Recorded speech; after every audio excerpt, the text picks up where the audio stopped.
Hello. Apa khabar semua? Dalam video ini kita akan mendalami satu topik yang selalu mengelirukan pelajar, khususnya pelajar-pelajar baru, iaitu transitive verbs atau kata kerja transitif. Dari sudut ini, Nahu Bahasa Melayu juga ada konsep yang sama, di mana kata kerja yang ada berbentuk transitif dan ada yang berbentuk tidak transitif. Jadi kenapa penting kita nak pelajari topik ni ya? Sebenarnya topik ni sangat penting sebab banyak kesalahan grammar yang dilakukan oleh pelajar berpunca kerana tidak menguasai bab ini. Nanti kita bincangkan dengan lebih lanjut lagi ya. Baiklah. Apakah kata kerja transitif atau transitive verbs? Transitive verbs adalah kata kerja yang memerlukan direct object untuk memberi makna pada sesuatu perkataan. Seperti mana yang kita tahu, struktur asas ayat dalam bahasa Malaysia adalah SVO atau Subject, Verb, Object. Dalam erti kata lain, subjek adalah pelaku ataupun seseorang ataupun sesuatu yang melakukan perbuatan, iaitu kata kerja atau verb, dan objek adalah sesuatu atau seseorang yang menerima perbuatan pelaku. Sebagai contoh, dalam ayat Ali kick the ball. Ali adalah subjek sebab beliau adalah pelaku. Kicked adalah kata kerja dan ball adalah objek, iaitu yang menerima perbuatan ataupun kata kerja kick tadi. Jadi, kalau kita tanya Ali kick what? Jawapannya ball ataupun the ball. Maka kicked adalah transitive verb. Kita tidak boleh membuat ayat Ali kicked sebagai contoh. Ini kerana ayat tersebut akan tergantung dan tidak memberi sebarang makna. Kerana kalau ada orang yang sebut pada kita Ali kicked, kita akan tertanya-tanya kick what? Maybe kick a rock, maybe kick his girlfriend, or maybe kick the bullies, atau kick his bicycle. It can be anything. Jadi selalunya, kalau kita boleh dapat jawapan dari soalan Ali kick what or whom, maka kita akan dapat direct object. Itu akan menjadikan kata kerja tersebut kata kerja transitif or transitive verbs. Senang je sebenarnya kalau kita dah biasa menganalisa transitive verbs ni. Okey, saya bagi contoh lain pula ya. Ini contoh ni agak kelakar sikit lah ya. Ultraman ate the durian. Ini pelik ya contoh ni. Tapi sekarang satu dunia kan dah suka durian. Okey, ate adalah transitive verb. Sebab kalau kita tanya he ate what, kita akan dapat jawapan durian.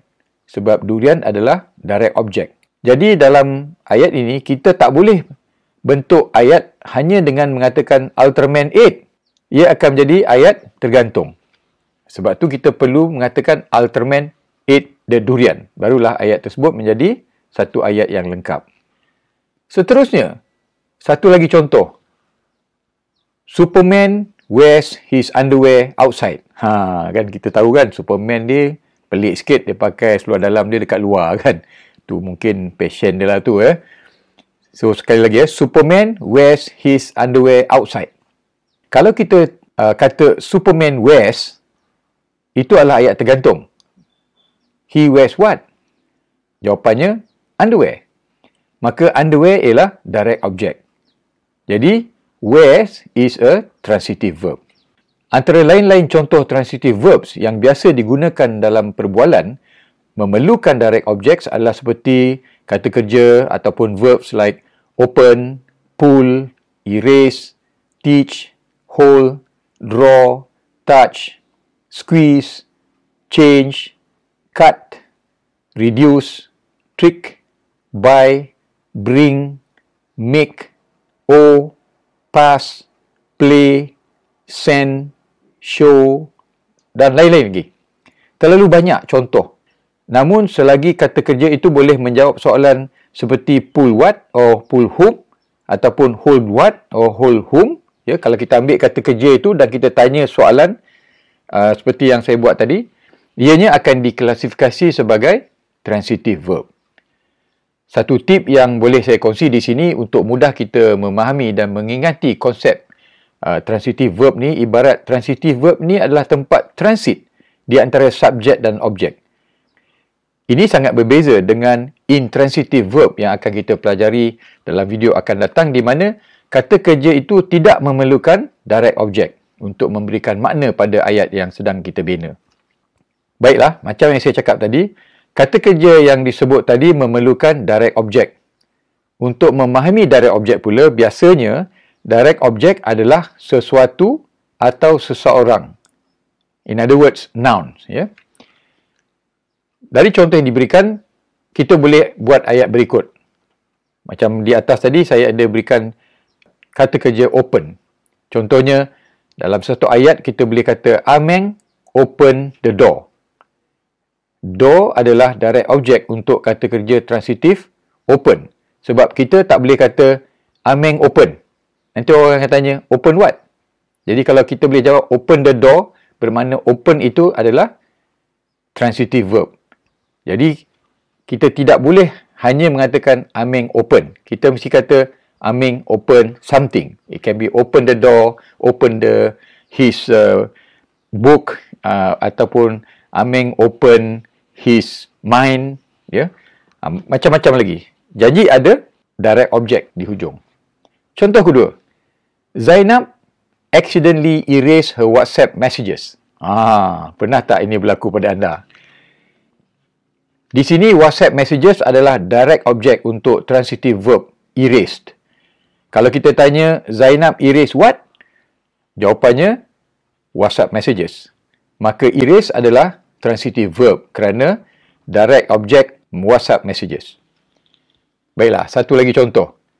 Syara stop playing PUBG because she wants to focus on her studies. Di sini playing adalah transitive verb sebab ia menjawab soalan playing what? Which is playing PUBG. Kalau kita kata Syara stop playing, itu adalah satu ayat tergantung.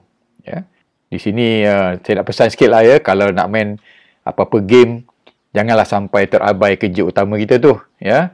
Okey, sekarang saya harap anda dah faham konsep transitive verbs. Mari kita cuba buat latihan untuk memastikan kita boleh menguasai konsep ini. Cuba anda kenal pasti apa masalah dengan ayat berikut. Okey, yang pertama. Ryan climbed and ran away. Okey, cuba pause video ini dan betulkan ayat ini. Selepas itu baru kita teruskan balik. Ya, jawapannya climbed. Situ masalahnya. Sebab di sini kita perlu tanya, what did he climb? Ataupun climb what? Mungkin a wall, a gate, maybe a hill.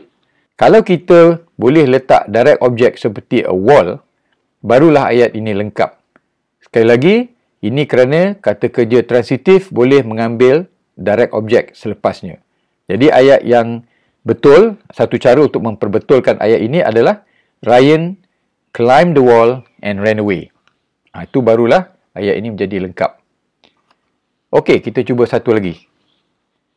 Kali ini sama juga, selepas saya bacakan ayat ni, pause video dan cuba jawab dan seterusnya barulah kita playback the video ya.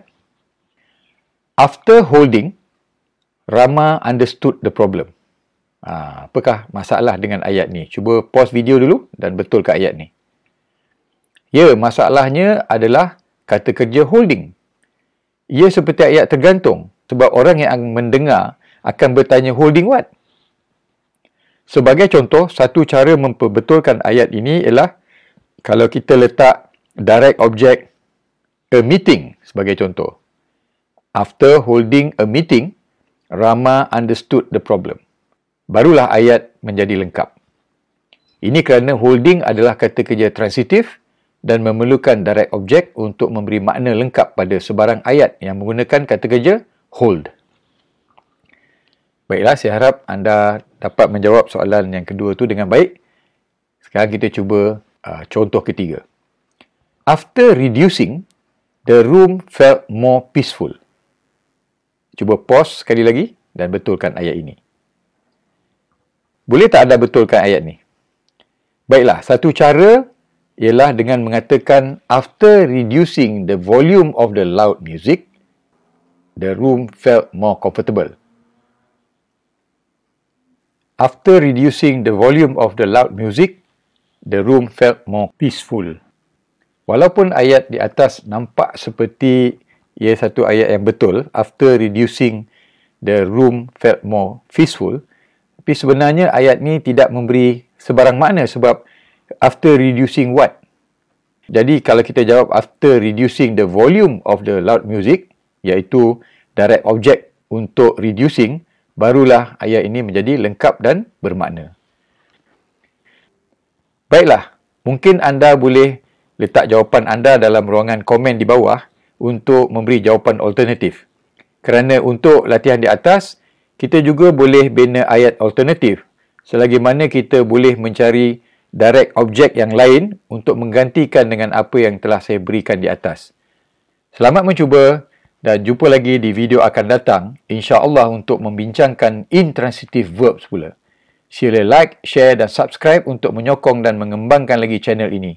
Thank you for watching and bye!